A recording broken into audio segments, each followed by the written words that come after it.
அவர் ஜெயிலுக்கு போறது உறுதியாயிடுச்சு. உங்களுக்கு தான் சந்தேகம், அவருக்கு தெளிவா இருக்கிறாரு. அதனால அந்த டைம் வரும் அப்ப சொல்றேன். இந்த காலத்துல இருந்து அதுதான் பேசிக்கிட்டே இருப்பாங்க, செயல்பாடு ஒன்றும் இருக்காது.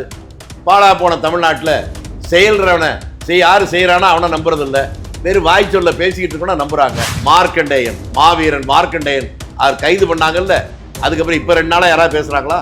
திமுக காரரே ஜெயிலில் இருக்கிறோம், ஜெயிலில் சரியா வச்சிருக்கிறாங்க, எங்களுக்கு தொல்லை கொடுக்கலன்னு சொல்லிட்டார்ல. அவங்க தலைவர் மாதிரி பாளையங்கோட்டை சிறையிலே, பாம்புகள் பள்ளியில் மத்தியிலே அப்படிலாம் சொல்லாம இந்த புதிய ஆட்சி விஜய் ஆட்சியில சிறையில் கூட யாருக்கும் தொந்தரவு தரவில்லை. அந்த அஜித்குமாரை பொதுமக்கள் மத்தியிலே 7-8 இடத்துல பொதுமக்கள் மத்தியிலே சுற்றி அடின்னு அடிச்சு போனாங்க. அது சர்வாதிகார நாட்டில் கூட நடக்காத ஒரு மாபெரும் கொடுமை. ஒரு பஸ்ல மேல நின்று குறி பார்த்து சுட்டு மக்களை சுடுறத படத்தோட இவன் தான் அவனு 3-4 பேரை மென்ஷன் பண்ணி ரிப்போர்ட் கொடுத்துட்டாங்க. அவங்க மேல நடவடிக்கை எடுத்துட்டாங்க நீங்க நினைக்கிறீங்களா? அந்த 4 பேருக்கும் ப்ரமோஷன் கொடுத்தாங்கம்மா. இந்த உத்தமபுத்திரங்களா இதை பத்தி பேசுறதுக்கு ஏதாவது யோகிதை இருக்கா? வர்றவங்க எப்படி இருக்கிறாங்கிறதான் கேள்வி. நியாயமா நடந்தா அவர் யாரா இருந்தா என்ன ஆதரிப்போம், தவறு செய்தால் யாராக இருந்தாலும் எதிர்ப்போம். அந்த நிலைக்கு நாமெல்லாம் வந்துடணும். 6 லட்சம் கோடி கடன் வாங்கி ஒன்னும் உருப்படியா பண்ணல. இவங்க கடன் வாங்கி அதை இவங்க சாப்பிடல. இப்ப வந்து திமுக அதுக்கு ஆதரவு கொடுக்கிற மாதிரி பேசுறாங்க. மாதிரியா மாத கொடுக்குறாங்களா? ஆதரவு கொடுக்குறாங்க சார், அதுக்கு தான் ஆதரவு. அப்ப அவங்க கிட்ட தான் கேட்கணுமா? அந்த வாய் என்ன வாய், இந்த வாய் என்ன வாய், எது நல்ல வாய் எது நார வாய் கொஞ்சம் சொல்லுங்க. போய் ஸ்டாலின் கேளுங்க. விஜய் மட்டும் ஸ்டாலின் குடும்பத்து சொத்துக்களை 67ல அவங்க குடும்பத்துக்கு என்ன சொத்து இருந்துச்சோ அதுக்கு மேல இருக்கிறதெல்லாம் பறிமுதல் பண்ணா இந்திய நாட்டுடைய கடனே அடைச்சிடலாம். ஆட்சி தோத்து போயிட்டோங்கிறத அவங்களால ஏத்துக்க முடியல, தவிக்கிறாங்க, துடிக்கிறாங்க. சில நேரத்துல பைத்தியம் முடிச்ச மாதிரி கத்துறாங்க. கொலையே பண்ணாலும் கண்ணுக்கு முன்னால பண்ணாலும் கோர்ட்ல நிறுத்தி அது நிரூபிக்கப்பட்டதுக்கு அப்புறம் தான் மேல நடவடிக்கை எடுக்கும். அதை இந்த அரசு செய்தா இல்லையா? பாஜக கூட ஏற்கனவே திமுக கூட்டணியில் இருந்திருக்கா இல்லையா? பாஜக ஆட்சியில உங்க மந்திரியா இருந்திருக்காங்களா இல்லையா? என்னமோ சுத்தம் சேம்பராசா 2 பேருக்கு சம்பந்தம் இல்லைங்கிற மாதிரி பேசுறீங்களேம்மா. சார் இப்ப டெல்லியில காங்கிரஸ் ஆட்சி அமைச்சு தமிழ்நாட்டில் தாவேக ஆட்சி அமைக்குது அப்படின்னா நீட்டு வந்து ஒழிஞ்சிருமா? நீட்டை வந்து தாவேக செஞ்சா குற்றம், இவங்க சொன்னா அது கரெக்ட். திமுக நிலைப்பாடு அவங்க என்ன செஞ்சாலும் நியாயம், அதே விஷயத்தை அடுத்தவங்க செஞ்சா அது குற்றம்.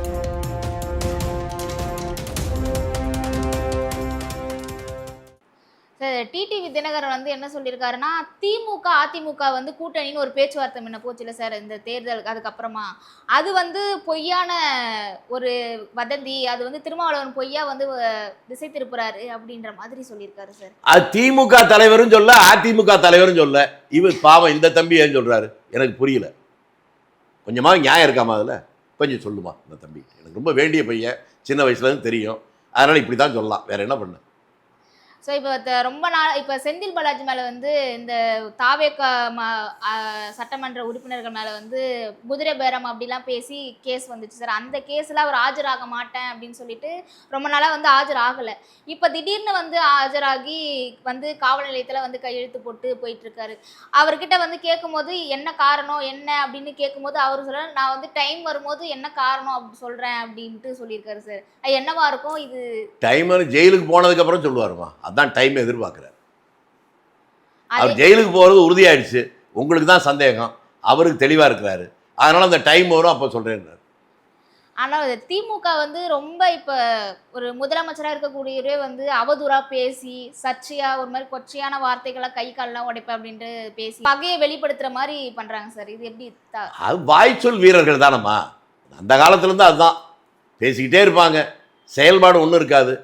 பாழா போன தமிழ்நாட்டில் செயல்றவனை யாரு செய்யறானா அவனை நம்புறது இல்லை, வெறும் வாய் சொல்ல பேசிக்கிட்டு இருக்கணும் நம்புறாங்க. இப்போதான் காலம் கடந்து அந்த உண்மைகள் புரிஞ்சுக்கிட்டு இருக்கு. மார்க்கண்டேயன், மாவீரன் மார்க்கண்டேயன் அவர் கைது பண்ணாங்கல்ல, அதுக்கப்புறம் இப்ப 2 நாளா யாராவது பேசுறாங்களா? இல்ல சார், அவர் வந்து எனக்கு வந்து ஜெயில் நல்லா தான் இருக்கு, எனக்கு எல்லாம் நல்ல வசதியா எனக்கு பண்ணி தந்திருக்காங்க, நான் ஒன்றும் கவலைப்படல, நான் கூடிய விரைவில் வெளியே வந்தோடனே திமுக தான் வந்து ஆட்சி அமைக்கும் அப்படின்ற மாதிரி சொல்லிட்டு போயிருக்காங்க. அப்படியே அப்ப ஜெயில ஒரு உண்மை புரியுதுமா? திமுக காரரே ஜெயில இருக்கிறோம், ஜெயில சரியா வச்சிருக்கிறாங்க, எங்களுக்கு தொல்லை கொடுக்கலன்னு சொல்லிட்டார்ல. அவங்க தலைவர் மாதிரி பாளையங்கோட்டை சிறையிலே பாம்புகள் பள்ளியில் மத்தியிலே அப்படிலாம் சொல்லாம இந்த புதிய ஆட்சி விஜய் ஆட்சியில சிறையில் கூட யாருக்கும் தொந்தரவு தரவில்லை. இது நான் சொல்லமா, நீ சொல்லமா, தாவேக்காரன் சொல்லமா, காங்கிரஸ்காரன் சொல்லமா, திமுகவுடைய மாவீரன் அவரே சொல்றார். சார் இப்போ தொடர்ந்து இப்போ தூத்துக்குடியில் வந்து ஒரு ஒரு இளைஞரை வந்து லாக்அப்லேயே வந்து இறந்து போயிட்டாரு, அடித்து லாக்அப்லேயே இறந்துட்டாரு அப்படின்னு சொல்லிட்டு இப்போ கேஸ் போயிட்டுருக்கு. அதில் வந்து முதலமைச்சர் எந்த ஒரு குரலும் கொடுக்கல. இதுக்கு முன்னாடி திமுக ஆட்சியில் வந்து அதே மாதிரி தான் அஜித்குமார்னு ஒருத்தர் வந்து லாக்அப் கைதிலே வந்து இறந்து. லாக்அப்ல இல்லாமல் ரெண்டுக்கு வித்தியாசம் இருக்கு. சரி, ஓகே சார்.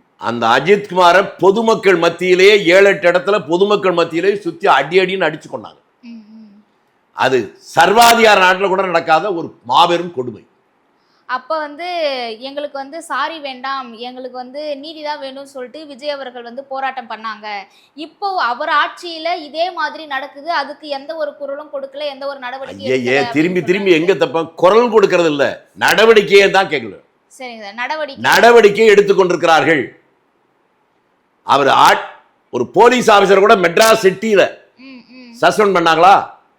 திமுக ஆட்சியில் எப்போ நடந்து உண்டா? உங்களுக்கு திரும்பி கேட்கிறேம்மா. தூத்துக்குடியில் ஒரு கலவரம் நடந்துச்சு. 13 பேரை சுட்டு கொள்ளுச்சு போலீஸ். ஒரு 15 வயசு பொண்ணை வாயிலே துப்பாக்கியில் சுட்டு கொண்டாங்க. அப்ப திமுகவை எதிர்த்துச்சு, நாங்களும் எதிர்த்தெல்லாம் பேசணும். அப்ப முதலமைச்சர் அந்த அதிமுக முதலமைச்சர்கிட்ட இது மாதிரி 13 பேரை கொண்டுட்டாங்களே, ஒரு சின்ன பொண்ணை வாயிலே துப்பாக்கி வச்சு கொண்டாங்க. அப்படியா? நானும் உங்களை மாதிரி டிவியில தான் பார்த்தேன். நடவடிக்கை எடுத்தாங்களா? இல்லை.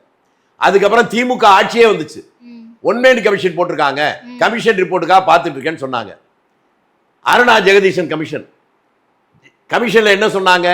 அந்த பெண்ணுடைய வாயில துப்பாக்கி வச்சு சுட்ட போலீஸ்காரன் யாரு பேரை சொன்னாங்க. ஒரு பஸ்ல மேல நின்று குறி பார்த்து சுட்டு மக்களை சுடுறத படத்தோட இவன் தான் அவனு 3-4 பேரை மென்ஷன் பண்ணி ரிப்போர்ட் கொடுத்துட்டாங்க. அவங்க மேல நடவடிக்கை எடுத்துட்டாங்க நீங்க நினைக்கிறீங்களா? அந்த 4 பேருக்கும் ப்ரமோஷன் கொடுத்தாங்கம்மா. இந்த உத்தமபுத்திரங்களா இதை பத்தி பேசுறதுக்கு ஏதாவது யோகிதை இருக்கா? அவங்க மாநில நடவடிக்கைன்னா இவங்களுக்கு ப்ரமோஷன் கொடுக்க சொல்றாங்களா? இவங்க தெளிவா நடவடிக்கை எடுப்பாங்க. தமிழ்நாடு முழுக்க போலீஸோ அல்லது எந்த ரெவென்யூ அதிகாரிகளோ யார் தவறு செய்தாலும் உடனடியாக நடவடிக்கை எடுத்துக்கொண்டிருக்கிறார்கள். அது இப்ப கண்ணுக்கு முன்னால தெரியுது. அவங்களால தாங்கிக்க முடியல, அதை வேறு விதமா திசை திருப்ப முயற்சிக்கிறாங்க. மக்கள் நேற்று போல் இல்லை, தெளிவாகி விட்டார்கள். விரைவில் புரிஞ்சுப்பாங்க. ஸோ இப்போ விஜய் அவர்கள் வந்து சினிமாலேருந்து வந்திருக்காரு. அவரை தொடர்ந்து இப்போ தனுஷ் இருக்கார் இல்லையா, அவருமே வந்து ஏமா திரும்பி நான் முதல்ல சொன்னேன், திரும்பி தப்பா பேசுறேன். விஜயும் அப்படின்னா அதுக்கு அர்த்தம் வேற, விஜய் வந்திருக்கிறாருன்னு அர்த்தம் வேற. அண்ணாதுரை நடிச்சிருக்காரா இல்லையா? கருணாநிதி நடிச்சிருக்காரா இல்லையா? எம்ஜிஆர் நடிச்சாரா இல்லையா? ஜெயலலிதா நடிச்சதா இல்லையா? ஸ்டாலின் நடிச்சாரா இல்லையா? அவர் சேஷ்டபுத்திரன் நடிச்சாரா இல்லையா? இவ்வளவு பேர் நடிச்சவங்கலாம் அந்த முதல் மந்திரியா இருந்த பத்தி எல்லாம் இல்லாம இவர் மட்டும்தான் ஏதோ சினிமாவில் வந்திருக்கிற மாதிரி பேசுறது இருக்கு. இது நியாயமாமா? அவங்க அந்த மாதிரி தானே சார் சொல்றாங்க. அவங்க சொல்றதுக்குமா நீ புரிஞ்சுக்கணும்ல. சரி, ஓகே சார். விஜய் அவர்களும் சினிமால இருந்து தான் வந்தாரு. அப்படி சொல்லுங்க. விஜய் அவர்களும் சினிமால இருந்தா வரு. அவரை தொடர்ந்து இப்ப தனுஷுமே வந்து அரசியல் ரீதியா வந்து வர மாதிரி இருக்கு. இப்ப சினிமால ஃபுல்லா சினிமாலே வர்றது நீங்க எப்படி பாக்குறீங்க? எல்லாருமே ஏமா கிட்டத்தட்ட சினிமாவை இந்த பேட்டி எடுக்கிற இது கூட ஒண்ணுதான். நாளை நீ கூட வரலாமா? வர்றவங்க எப்படி இருக்கிறாங்கிறதான் கேள்வி. நியாயமா நடந்தா அவர் யாரா இருந்தா என்ன ஆதரிப்போம், தவறு செய்தால் யாராக இருந்தாலும் எதிர்ப்போம். அந்த நிலைக்கு நாமெல்லாம் வந்துடணும். அப்ப நாடு உருப்படும், நாமளும் உருப்படும். சரி, ஓகே. இப்போ தாவேக ஆட்சியில் வந்து இந்த 2 மாதங்கள் தான் ஆகுது. இதுலேயே வந்து 20,000 கோடிக்கு மேலே கடன் வாங்கியிருக்காங்க. திமுகவில் வந்து கடன் வாங்கியிருக்காங்கன்னு சொல்லிட்டு அவங்க பட்டியலிட்டாங்க. அப்போ தாவேகால 2 மாசத்துலேயே வந்து இவ்வளோ கோடிக்கணக்கானது கடன் வாங்க. ஐயோ, கணக்கு தெரியாத வீட்டில் நித்தமும் சண்டைங்கிற மாதிரி. ஏற்கனவே இந்த ஆட்சி வரும்போது எவ்வளோ கடன் சொல்லுங்க? 13 லட்சம் கோடியோ, 13.5 லட்சம் கோடி. அதுக்கு ஆண்டுக்கு வட்டி மட்டும் எவ்வளவு கட்டணும் தெரியுமா? கிட்டத்தட்ட 1 லட்சம் கோடி. அந்த நிலைமையில தான் இருக்கு. எதுவுமே இல்லை. இந்த திட்டங்களை போட்டு இனிமேதான் இதெல்லாம் சரி பண்ண அவங்க முயற்சி பண்ணணும். 2 மாசத்துக்குள்ளேயே அவங்க கடன் வாங்கிட்டான்னு சொல்லிங்களே, 5 ஆண்டுகள்ல மட்டும் 6 லட்சம் கோடி கடன் வாங்கினாங்களே, அதெல்லாம் உங்களுக்கு மறந்து போச்சு. 6 லட்சம் கோடி கடன் வாங்கி ஒன்றும் உருப்படியா பண்ணல. இவங்க கடன் வாங்கி அதை இவங்க சாப்பிடல. நிர்வாகத்துக்கு தான் பயன்படுத்துகிறாங்க. அதுதான் அதுக்கு இருக்கிற வித்தியாசம். விரைவில் இது சரி செய்ய முயற்சிப்பார்கள். அதுக்கு நாம் ஒத்துழைப்போம். சரி, இப்போ காலை உணவு திட்டம் வந்து திமுகவில் தான் காலை உணவு திட்டம் வந்து கொண்டு வந்தாங்க. அதை வந்து முதலமைச்சர் அவர்கள் வந்து 8வது வரைக்கும் காலை உணவு திட்டம் வந்து செயல்படுத்தியிருக்காரு, இப்போ விரிவுபடுத்தியிருக்காரு. அதை வந்து குற்றம் சாட்டி நீங்கள் வந்து ஆதி திராவிடர் மக்களுக்காக ஒதுக்கின பணத்தை எடுத்து அந்த காலை உணவு திட்டத்தில் வச்சிருக்கீங்க, அப்போ இவங்க எங்கே போவாங்க அப்படின்ற மாதிரி ஸ்டாலின் அவர்கள் வந்து குற்றம் வச்சிருக்காரு சார். இதுக்கு முன்னால் அவர் ஆட்சியில் இருக்கும்போது மாதிரி வேற எதுவும் எடுத்து போட்டிருக்காங்களா இல்லையா, அதை மட்டும் சொல்லுங்க. இதெல்லாம் என்ன கேட்குறாங்க? இந்த நாட்டுக்கு சுதந்திரத்துக்காக காங்கிரஸ்காரனு கம்யூனிஸ்ட்காரனு போராடுற போது நீங்க சுதந்திரம் வேணான்னு போராடினாங்க, சரியா?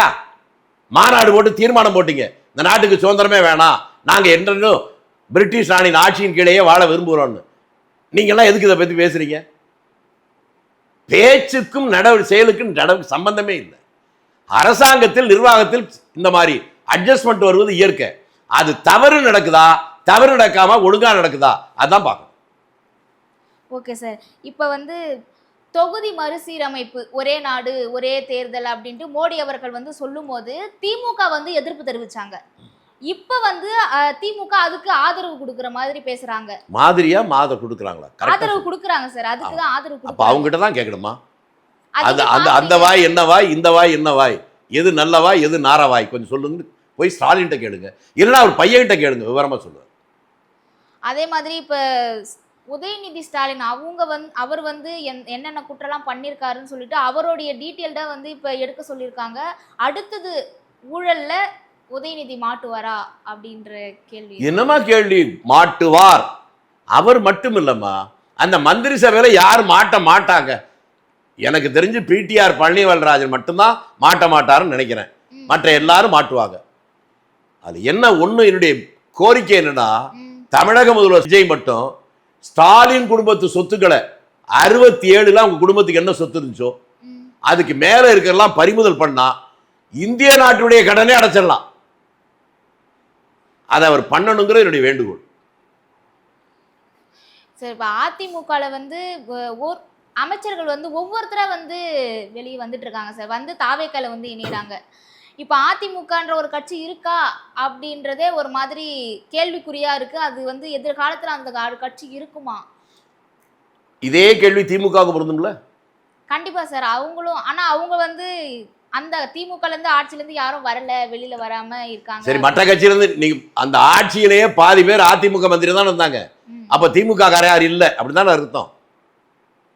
ரெண்டு பக்கமும் பாருங்கம்மா, ரெண்டுமே இல்லாம போனா எனக்கு மகிழ்ச்சி தான். அந்த நிலைமையை நோக்கி தான் போய்கிட்டு இருக்கு, சந்தோஷப்படுங்க. Okay sir. இப்போ அதே மாதிரி தாவேக்கா ஆட்சியில இருந்து இப்போ நிறைய பேர் வந்து திமுகல போய் ஜாயின் பண்ணியிருக்காங்க, இளைஞர்கள். அதுக்கப்புறம் அந்த மாதிரி போயிருக்காங்கன்னு சொல்லிட்டு கனவு கட்டியாமா காலையில இப்பதான் எந்திரிச்சு வரியா? இல்ல சார், அந்த மாதிரி ஒரு சும்மா இருக்கிற இளைஞர்களை கூப்பிட்டு நீங்க வந்து தாவேக்கான்னு சொல்லி அவங்க பதவி கொடுக்குறாங்க. அதாமா நீயே சொல்லிட்டியேம்மா, சும்மா இருக்கிற இளைஞர்கள் தாவேக்கான்னு சொல்லி சேர வைக்கிறாங்கன்னு. அதுதான் நடந்துகிட்டு இருக்கு. இந்த நாடகம் எல்லாம் இனிமே எடுபடாது, மக்களுக்கு தெளிவா தெரியுது. அதனால இவங்க அதெல்லாம் நடத்த முடியாது. நான் சொன்னேன், இந்த மாணவர்கள் போராட்டம் சொல்லி அதில் போய் திமுக படியெல்லாம் போட்டு போன உடனே அந்த ஏற்பாடு பண்ற தலைவராக இருக்கணும், எந்திரிச்சு வெளியே போங்கன்னு அனுப்பிச்சுட்டாங்களா? டிவியில் வந்துச்சா? வீடியோவே வந்துச்சு இல்ல? இது எப்போதும் திமுக பண்றதுதான். இதுக்கு முன்னால மக்கள் சரியா புரிஞ்சுக்கல, இப்ப தெளிவா புரிஞ்சுக்கிட்டாங்க. அந்த நாடகம் இந்த மேடையில் எத்தனை நாளம்மா அந்த பாட்டு மாதிரி அது முடிஞ்சு போச்சு. இனி அது நடக்காது. தாவேக்க வந்து என்ன பண்ணாலுமே வந்து ஏதாச்சும் ஒரு குற்றங்கள், ஏதாச்சும் ஒரு விமர்சனங்கள் வச்சுக்கிட்டே இருக்காங்க. எதனால இந்த குற்றங்களை அவங்க வச்சு தொடர்ந்து தாங்க முடியலம்மா. ஆட்சி தோத்து போயிட்டோங்கிறத அவங்களால ஏத்துக்க முடியல, தவிக்கிறாங்க, துடிக்கிறாங்க, சில நேரத்துல பைத்தியம் முடிச்ச மாதிரி கத்துறாங்க. அது நம்ம ஒன்றும் பண்ண முடியாது. அவங்களா அதுல இருந்து நிதானத்துக்கு வந்தாதான் உண்டு. அதாவது வாழ்ந்தாலும் ஏசும் தாழ்ந்தாலும் ஏசும் வையகம் இதுதானடா, ஒரு சினிமா பாட்டு. அது மாதிரி இப்ப இருக்கிற இந்த ஆட்சியில எது செஞ்சாலும் அது குற்றம், அது தவறு தவறு அப்படின்னு சொல்ற ஒன்னதான் திமுக கையில வச்சிருக்கு. அவங்க வாழ்த்துற பேச்சுக்கே இடம் இல்லை. அது மக்களுக்கு இப்ப புரிஞ்சு போச்சு. அதனால இவை பார்த்து சிரிப்பாங்களே ஒழிய அதில் கவனம் செலுத்த மாட்டார்கள். சரி, இப்ப விஜய் அவர்கள் வந்து தாவேக ஆட்சியில இன்னும் எந்த மாதிரி செயல்படணும் சார் இனி ஒரு காலம்? ஏன்னா 2 மாசத்திலே வந்து இந்த அளவுக்கு குற்றங்கள், இந்த அளவுக்கு வந்து விமர்சனங்கள்லாம் வச்சுக்கிட்டே இருக்காங்க எதிர்க்கட்சியில இருக்கிறவங்க. ஏம்மா நான் முதல்ல என்ன சொன்னி கேட்கவே இல்லைம்மா. கேட்காம காதை அடைச்சிக்கிட்டு பேசினா பிரயோஜனம் இல்லை. குற்றங்கள் எல்லா காலத்திலும் எங்கே வேணாலும் நடக்கும். சர்வாதிகார ஆட்சியில் கூட நடக்கும். உமர் கலீஃபாவுடைய ஆட்சி இருந்தாலும் நடக்கும். காந்தியே வந்து ஆட்சி நடத்தாலும் நடக்கும். அந்த குற்றங்கள் மீது அரசு நடவடிக்கை எடுக்கிறதா இல்லையாங்கிறதான். அப்ப நடவடிக்கை எடுக்கல. நடவடிக்கை வந்து நான் முதல்ல சொன்ன மாதிரி துப்பாக்கியில 15 வயசு பொண்ணு வாயில சுட்ட அந்த அதிகாரிக்கு ப்ரமோஷன் கொடுத்தாங்க. ஆனா இவர்கள் நடவடிக்கை எடுக்கிறார்கள். ரெவன்யூ டிபார்ட்மெண்ட் ஒரு தாசில்தார் தப்பு பண்றானா வீட்டுக்கு அனுப்புறாங்க. போலீஸ் தப்பு பண்றாங்கன்னா வீட்டுக்கு அனுப்புறாங்க. அவங்க கட்சி ஆட்களே தப்பு பண்ணாலும் கட்சியை விட்டு நிற்கிறாங்க, ஜெயிலுக்கு அனுப்புறாங்க. எதிர்கட்சியிலிருந்து தப்பு பண்றாங்களா அவங்களே மாவீரன் மார்க்கண்டேயன் அவர் மாதிரி எல்லாம் உள்ள அனுப்புறாங்க. இது நடந்துகிட்டு இருக்குன்னா இதுதான் ஜனநாயகத்தில் ஒரு ஆட்சி செய்ய முடியும். அதை இவர்கள் தெளிவாக செய்கிறார்கள். நானும் ஊழல் செய்ய மாட்டேன், ஊழல் செய்ய அனுமதிக்க மாட்டேன், அதோடு நிறுத்தியிருந்தா இவங்க கத்த மாட்டாங்க. ஏற்கனவே ஊழல் செய்தவர் மீது நடவடிக்கை எடுப்பேன்னு சொல்றாருல, அதுல தான் துடிக்கிறான், தவிக்கிறான், கத்துறான், கதறான். இவ்வளவுதான் விஷயம். அதே மாதிரி தான் மக்கள்கிட்டயுமே வந்து அவர் அப்படிதான் சொல்லியிருக்காரு. கரூர்ல கூட சொன்னாரு, யாராவது லஞ்சம் கேட்டாலும் வந்து கொடுக்க முடியாது அப்படின்னு தீர்த்து சொல்லுங்க அப்படின்னு சொல்லியிருக்காரு. இது வரைக்கும் அந்த மாதிரி எந்த ஒரு முதலமைச்சருமே சொல்லாத ஒரு வார்த்தையை இவர் சொல்லியிருக்காரு சார்.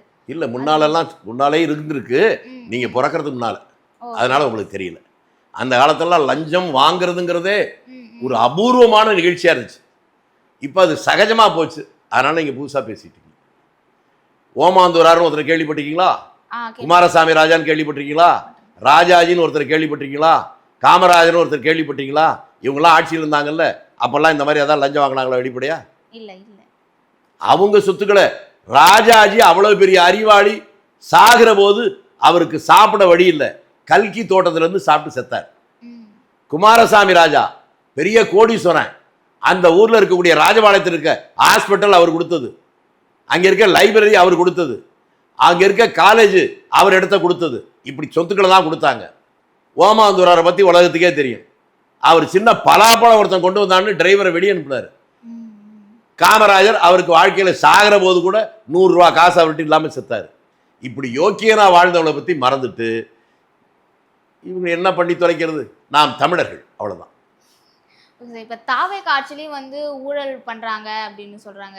இந்த கோவில் விவகாரத்துல வந்து அமைச்சர் ரமேஷ் அவர்கள் வந்து ஈடுபட்டிருக்காரு, சம்பந்தப்பட்டிருக்காரு அப்படின்னு சொல்லிட்டு, அதாவது 100 கோடி ரூபாய் மதிப்புள்ள சொத்தை வந்து 2 கோடி ரூபாய்க்கு வந்து ரிஜிஸ்டர் பண்ணிருக்காங்கன்னு ஒரு கேஸ் போச்சு சார். நான் கேஸ் நடக்குதா? ஆமா சார். அதுக்கப்புறம் தானே முடிவு எடுக்க முடியும். ஒருத்தன் கொலை பண்ணாலும் பிடிச்ச உடனே தூக்கில் போட முடியாதுல்ல. கேஸ் மூலமா தான் நடவடிக்கை எடுக்க முடியும். இவங்க எடுக்கிறாங்க நீங்க சொல்றீங்க, அவங்க எடுக்கவே இல்லை, அவ்வளவுதான் விஷயம்.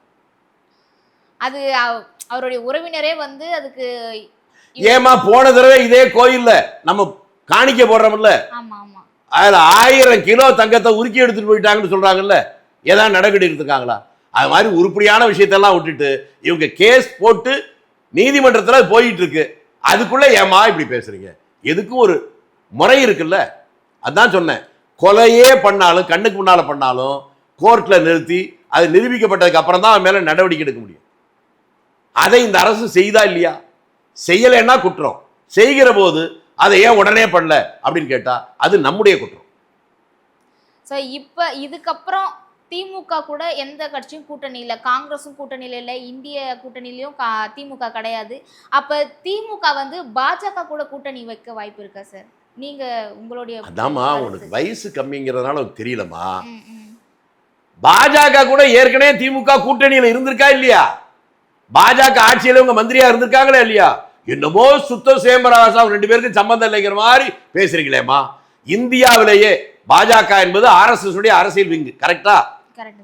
RSS பற்றி மக்கள் தவறாக பேசுகிறார்கள். அது ஒரு புனிதமான இயக்கம், அது சமூக சீர்திருத்த இயக்கம், நம்ம ஒரு திராவிட கழகத்தை போல.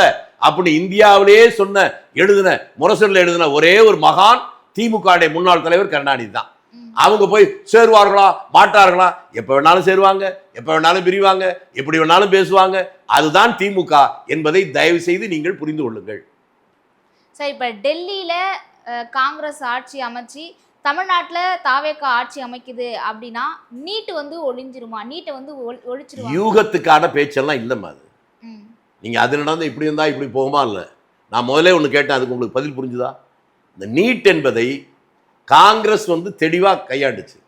மாநில அரசுகள் விரும்பினால் வைத்துக் கொள்ளலாம், விரும்பாவிட்டால் தேவையில்லைன்னு. அப்படியே இருந்திருந்தால் ஒரு பிரச்சனையும் இல்லை. அதை கட்டாயப்படுத்தினால தான் அந்த பிரச்சனை வந்திருக்கு. நான் இதுதான் இன்னொன்று சொன்னேன். படித்து முடிக்கிறான், பிஏ படித்தான், எம்ஏ படித்தான், எம்எஸ்சி படித்தான்னா அதை வச்சு வேலைக்கு சேர்க்காம தமிழ்நாடு டிஎன்பிஎஸ்சி அந்த தேர்வு இதுக்கு வைக்கிறாங்க அப்படின்னு ஒரு கேள்வி கேட்டால் பதில் உண்டா? இல்ல இல்ல சார். படிச்சு முடிக்கிறீங்க, எம்ஏ எம்எஸ்சி முடிச்சிடுறீங்க, அந்த மார்க் வச்சு தானே நீங்கள் ஐஏஎஸ் ஐபிஎஸ் எடுக்கணும். அதுக்கு ஏன் தனிவாக ஒரு தேர்வு வைக்கிறீங்க அப்படின்னு கேட்டால் அதுக்கு ஏதாவது முடிவு உண்டா? இல்லை. அது மாதிரி இதற்கும் இதுதான் சரி இதுதான் தவறுன்னு சொல்ல முடியாத ஒரு நிலைமையில இப்படித்தான் ஒரு முடிவு எடுக்க முடியும். Okay sir. இனி வரும் காலங்கள்ல தாவேக்கா அரசு வந்து எப்படி செயல்படணும் சார்? இதுவரை சிறப்பாகவே செயல்படுகிறது. இந்த நிலை தொடர்ந்து நீடிக்கணும். அப்படி நீடித்தால் எல்லோருக்கும் மகிழ்ச்சி, திமுகவை தவிர. அவங்களுக்கு மட்டும் தாங்க முடியாது. அப்படி ஏதாவது தவறு நடக்குமானால் திமுக சும்மா இருந்தாலும் நம்மை போன்றவர்கள் இந்த தவறை சுட்டி காட்ட வேண்டும், அதற்காக வாதாட வேண்டும், போராட வேண்டும். அந்த மனோநிலையில் வாக்காளர்கள் எல்லோரும் வரணும். அப்பதான் ஜனநாயகம் பலப்பெறும், தமிழகம் வளம் பெறும். இப்ப திமுக வந்து என்ன பண்றாங்கன்னா ஜென்சில இருக்கிற பசங்களையா கூட்டிட்டு வந்து ஒரு மாதிரி விமர்சனம் வைக்கிறாங்க சார். அது எப்படி, அது அவங்களுடைய நிலைப்பாடு என்னவா இருக்கு சார்? இந்த இப்ப தாவேக்கால வந்து ஜென்சியால் தான் வந்து நீங்க ஜெயிச்சிங்க அப்படின்ட்டு சொல்லிட்டு இருந்தாங்க. அதே ஜென்சி கூட்டத்தை அவங்க திசை திருப்பி அவங்க அவதூறுலாம் பரப்பி ஜென்சி அப்படின்ற பேருக்கே ஒரு அர்த்தம் இல்லாம ஆக்கிட்டாங்க சார். நீ ரெண்டையும் சொல்லிட்டமா, எனக்கு பதிலுக்கு வேலையே இல்லை. தாவேக்கா செஞ்சா குற்றம், இவங்க சொன்னா அது கரெக்ட். திமுக நிலைப்பாடு அவங்க என்ன செஞ்சாலும் நியாயம், அதே விஷயத்தை அடுத்தவங்க செஞ்சா அது குற்றம். இது காலங்காலமா செய்யறாங்க. கடந்த காலங்களில் தமிழ்நாட்டு மக்கள் அது புரிஞ்சுக்கல, இப்ப தெளிவா புரிஞ்சுக்கிட்டாங்க. இனி இவர்களுக்கு வேலை இல்லை.